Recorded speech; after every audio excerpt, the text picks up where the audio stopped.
today I'm going to introduce you to another 4 principles of Bible study. Actually, this will be like going back to look at what we did last week again, but from a different angle. But when you open that book to read, you must be actively connecting with the word. Okay, you have the paper in your hand, you have the paper, you have the ink on that page, you are reading it, you are connecting with it, and then creating the atmosphere for the Holy Spirit to be able to breathe and illuminate that whole activity, so that you can begin. It then become not just lecture, it becomes spirit.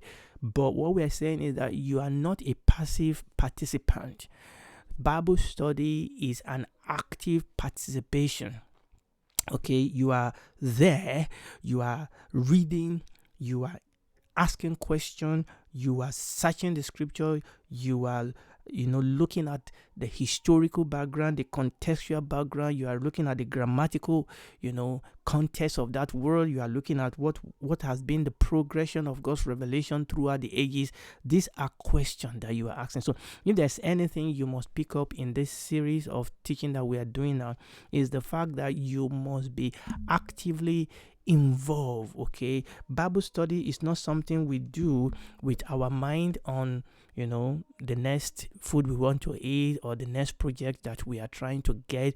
It is something we do with our attention. We do it intentionally. We set out a place, we set out time, we prepare for it, and we do it on a daily, or we do it consistently. Okay, preferably on a daily basis. I mean, yes, you may have some days that you have more time, maybe over the weekend, you have more time on your hand to be able to devote a better time to studying the scripture, but you want to eat on a daily basis. Praise the Lord.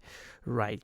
Now, what I want to do is to read an incident in the life of our Lord Jesus Christ in the book of Luke chapter 4, from verse 45. This was the situation when the Lord Jesus was left behind, you remember, in Jerusalem, and the parents have gone a bit of a distance, and then they found out that the Lord Jesus Christ was not among their company, and they went back. Now, this is a classic example of reading the Bible in context, because in our own understanding, you may think, how could they have been so careless that they've journeyed for a few days and they didn't see their son? And then, I mean, you would think that was careless, but no. When you understand the culture of those days, you will not be surprised at all.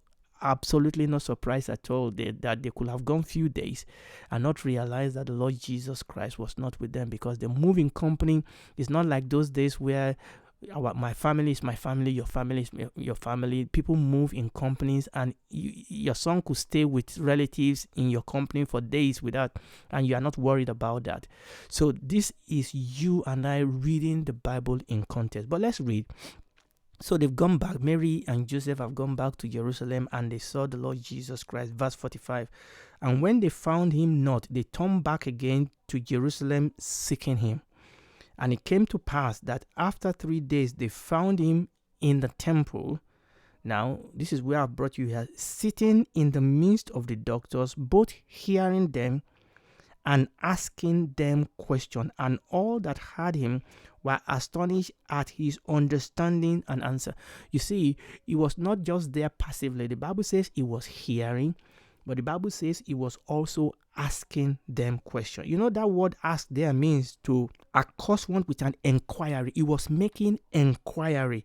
He was making an interrogation. And that's one word that is used there, to interrogate, to address one with a request or demand. You see, there was an earnestness. He was not just sitting down there passively hearing what they are saying. The Bible says that he was asking question. He was interrogating. He was inquiring. You remember the psalmist said, one thing have I desired of the Lord, and that will I seek after. He said, I want to dwell in the house of the Lord, to behold his beauty and to inquire in his temple. So this is very, very important. That's what the word says. He was sitting. Sitting is very important. He was intentional. He was sitting. Okay, sitting in the midst of the doctors, how do you sit in the church? How do you sit in your Bible study? How do you sit when you read the scripture? What attitude do you maintain with respect to the word of God? The Bible says he sat with intent. And that reminds us also of Mary, who sat at the feet of Jesus. We need to learn how to sit. Sitting here means that forgetting the distraction, forgetting the confusion around us, forgetting other problems, focus. Talk about focus, focusing on God and his word. So the Bible says he sat, he heard, and he was asking them questions. He was interrogating. He was inquiring. And that is the same thing that we need to do when we take that Bible. When you get that Bible in your hand and you are reading it, don't just read it passively. Ask questions, inquire, interrogate, and the Holy Spirit will begin to illuminate, will begin to give answers unto us. Now, I'm going to read another portion of the scripture. This was actually the Lord Jesus again having this discussion with the leaders of Israel. So I'm going to read Matthew chapter 22, verse 41. And while the Pharisees were gathered together, Jesus asked them, saying, what think you of Christ? Whose son is he? They say unto him, the son of David. Remember what we said the last time, that when you study the scripture, you must study it grammatically, historically, contextually. You must allow scripture to interpret scripture, and you must understand that there is a progression in the word of God. Now, the Lord Jesus was asking the Pharisees a question here, and I want you to see the way he was interacting. He was interacting with the word of God, and this is very important. They say, well, he asked them a question. What think you of Christ? Because they were expecting the Messiah, which is what the Christ means. And he said, whose son is he? And they said unto him, he's the son of David. But they took that for granted. But see how the Lord Jesus interacts with that phrase, the son of David. And the Lord Jesus said, verse 43, unto them, how then does David in the spirit call him Lord, saying, the Lord said unto my Lord, sit down on my right hand, till I make thine enemy thy footstool. Verse 45. If David then call him Lord, how is he his son? Verse 45. And no man was able to answer. Look at what the Lord Jesus said. Yes, the scripture says that the Messiah is the son of David, but David also called him Lord. And you see the way the Lord Jesus Christ was reasoning the scripture. Yes, he is the son of David, but he is the son of David not in the sense of being, lower, or, of lower quality than David, because David was huge in the history of the Jews.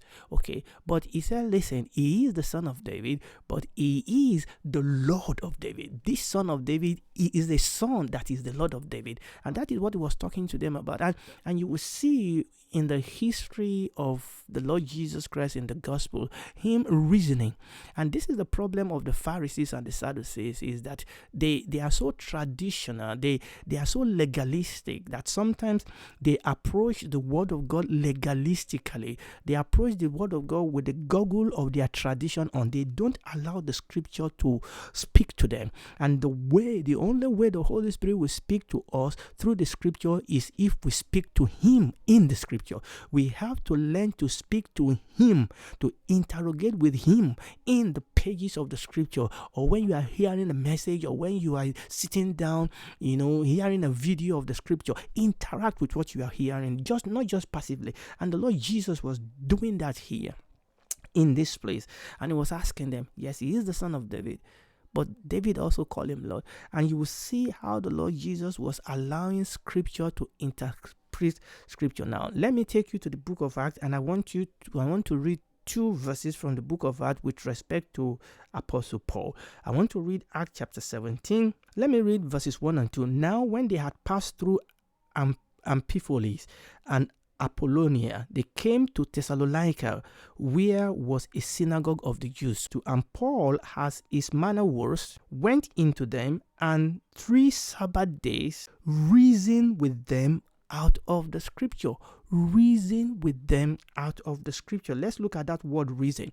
Reason means to think different things with oneself, to mingle thought with thought, to ponder, to revolve in the mind, to converse, to discuss with one, to argue and to discuss. Paul went into this synagogue and he was reasoning. He was having a conversation. He was having a discussion. He was comparing thought with them, comparing scripture with scripture. You said this, but look at the scripture, look at that scripture, look at that scripture. And when we go to the very next chapter, it did exactly the same thing again. In chapter 18, okay, let me read verse 1 for context. After this thing, Paul departed from Athens and came to Corinth, and then this was where he found Priscilla and Aquila. But verse 4, and he reasoned in the synagogue every Sabbath and persuaded the Jews and the Greek. He reasoned from the scripture. And that's our word again, to reason.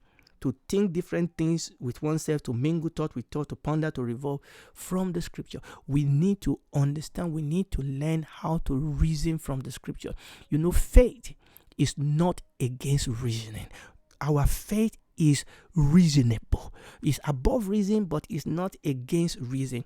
We need to understand Christianity is based upon historical fact. Abraham, Moses, Joseph, Daniel, they live in time in Israel. They live in an era and in an area in geography. The Lord Jesus Christ, his birth, his death, his resurrection, all those things that we believe are based upon historical fact. And every single word that is written in the scripture is written within an historical context. Is that okay? And the revelation in the scripture is actually reasonable. There is a cohesion, there is a clarity, there is a direction, there is a relevancy to the word of God. Okay, it's not just faith is not a leap in the dark. You understand what I'm saying? Faith is not against reasoning. It is above it, but it's not against reasoning. So when you study your scripture, don't study like an opus copus. You interact with it. There's a discussion, there's an inquiry, there's an interrogation, there's a fellowship. That's the word the Bible uses. Fellowship, where to fellowship is to pour into the same cup. Communion is pouring into the same cup, where you are sitting down. Maybe you are doing this in your own personal Bible study. You are sitting down with the Holy Spirit and you are pouring into the cup in prayer, prayerfully considering the word of God and asking questions and allowing scripture to compare scripture. And this does take effort. This does take time. This does sometimes take a little bit of money if you want to go a little bit ahead. And this is very, very important. It is important for us to understand this as we study the scripture. If you are facing some challenges, if you're facing some situation, if you need God's direction, if you need God's help, you can take the scripture and you can start reasoning. You can start asking questions. You can start asking the Holy Spirit to reveal things to you step by step by step by step by step by step. Praise the Lord. Hallelujah. Now, what I'm going to do now, by the grace of God, is just to take us through 4 principles of Bible study. Now, you know, the other time we talked about 5 basic methods of studying the Bible. Now, these 4 principles, actually, they are going through the same thing we've learned last time when we did this study. They are just looking at it from the point of principles. Okay, number 1 is the accuracy principle. Accuracy principle. Be sure that all the person, the place, the object, the event are accurately identified and all was accurately defined before you interpret the scripture. So this is where you ask yourself, who, where, when, how, what. Sometimes if you want to study a verse, then you may say, who is speaking here? Who is he talking to? What is he talking about? What does the original people that had this, how did they understand it? Background. Number 2, background principle. The background principle is talking about the context. Be sure to understand the background and the setting of a passage before you interpret it. We've mentioned some of these things in the Bible. Always study a verse in the light of the entire chapter. Study the chapter in the light of the entire book, and study the book in the light of the entire story of the Bible. And this is really, really very important. So number 1, we've talked about the accuracy principle. Number 2, we've talked about background principle. I'm not taking too much time because we have actually talked about some of these things in our previous teaching. Number 3 is the cross-reference principle. You get that now. So you are reading a verse. What does other part of the Bible talk about that particular word, that doctrine, that topic, even if you are doing a character study. There are so many characters that you read them in the Old Testament, but you can have some form of commentary on them in the New Testament. For example, Stephen, before he was killed, gave us some marvelous commentary about so many Old Testament story. We learn a lot more about Moses when Stephen was telling us. So there are various places that throw light on each other. Okay. So, and the good thing here is that we now have tools. We have tools in our hand that helps you to connect various parts of the Bible together. Remember what I said about cross-reference Bible? And even if you are using a tool, an app, a lot of app will have, portion of it that will help you to go from one verse to another verse. So that's the cross-reference principle. And the last one is the dispensational principle. Remember what we said, understand that the scripture, the revelation of God is in progression. You can look at the story of God throughout the scripture, and the last time I was talking about this, I'm not going to take too much time going over this again. So you need to understand these 4 principles. The test of a successful Bible study is not simply how much you learn, but how much you live. And this is very, very important. The test of a success, but it's not about head knowledge. It's not about having more knowledge, even though we need knowledge. It's really about a changed heart. It's really about a changed life. It's really about becoming more like Jesus, living a life that will honor God. It's about letting go, the flesh, letting go the world, letting go sin. It's about growing into Christ in all things, that I may know him. It's about being corrected, being rebuked, being instructed, being equipped. It's about growing up. The Bible says strong meat belongs to those who by reason of use have their senses exercised. The Bible says that when they saw the apostles, the Bible said they noted that they have been with Jesus, and that is what this is all about. It's about me being a light of the world and being a salt of the earth. The proof that Christ has taught you, the proof that the Holy Spirit has revealed Christ to us, is not a big head, but a burning heart. And we saw that when we were reading the story of the 2 apostles on the way to Emmaus. Did not our heart burn within us? Okay, as we study, listen, if you see somebody that said he has knowledge and they are proud, they don't know anything. In fact, the more of God we know, the more humble we'll become. The Bible says that there was no man as humble as Moses, but that's because there was no man that God has revealed himself at such a close quarter as he has done to Moses. The people that have walked closest to God are usually people that are so humble, because God has revealed who they are to themselves. Prepare your heart, yield your spirit, apply this basic principle that we have mentioned, and then the Bible will become a new book. And the ultimate result of that is that we'll become a stronger Christian. Do not allow the difficult portion of the Bible to discourage you. Okay, look, the thing is that we all started out as babes, okay? And babies don't start eating bones, okay? Babies start out sucking from their mother's breast or taking the milk. They cannot prepare the food themselves. All the food has to be liquid, and then as they grow, you give them mashed food, and then they can eat solid, and then they grow and grow. And it's the same thing. There's something you don't need to understand everything. All right. Don't allow the part of the scripture you don't understand to stop you from living and enjoying the part that you understand. There are some things today that I understand from the scripture that I didn't understand a couple of years ago, but there are many things I still don't understand now. So it is very, very important for us not to allow what we don't know to discourage us. Yes, read through the scripture. You can read every scripture. You read through the scripture, read Revelation, read the prophecy, but start with the gospel. Okay, start with the gospel. Just read. Okay, if there's portion that you don't understand, leave it alone. Okay, you rejoice and receive that which you understand and seek to grow. And that is the point. Seek to grow that you may grow thereby. Whatever you have received, use it. Because you see, the thing is that God cannot give us more if we have not used what he has given us. Whatever God has revealed to you, you use it. And the way we use the word of God is to live it out. And invariably, the word of God comes to us to reveal God to us.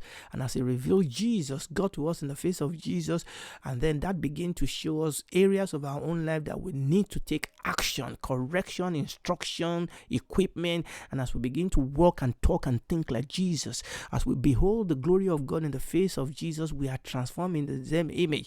And as we use it, when the Bible says forgive, we forgive, say give, we give, pray, we pray, love, we love, and we begin to do that, and we begin to ask ourselves, is there anything for me to obey? Is there any instruction for me to follow? Is there any sin for me to confess? And as we begin to respond to the word of God, is there any truth for me to live by? Is there any understanding of God here that I need to meditate upon? And as you begin to do that, you are growing into Christ in all things, the way you think and talk and react.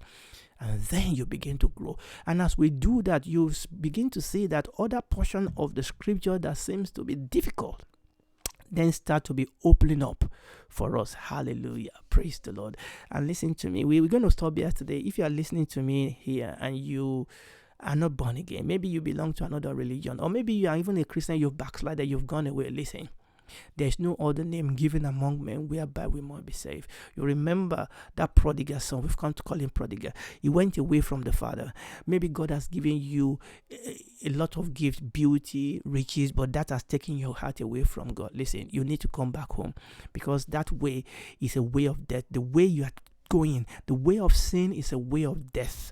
The ultimate, the eventual destination of people that go away from God is death and eternity in hell. But God loves you. God loves you. And because we can of ourselves, we can't, our righteousness cannot bring us into acceptance with God. He has provided a way by himself, and you and I can receive Jesus Christ and allow him to come into our life and confess our sin, and he will be our God and Savior. He will take that heart of stone from us and give us a heart of flesh, and it will bring us home and will become sons and daughters of God, and will spend eternity with him in the new earth. And whoever do it today, and you will never regret it.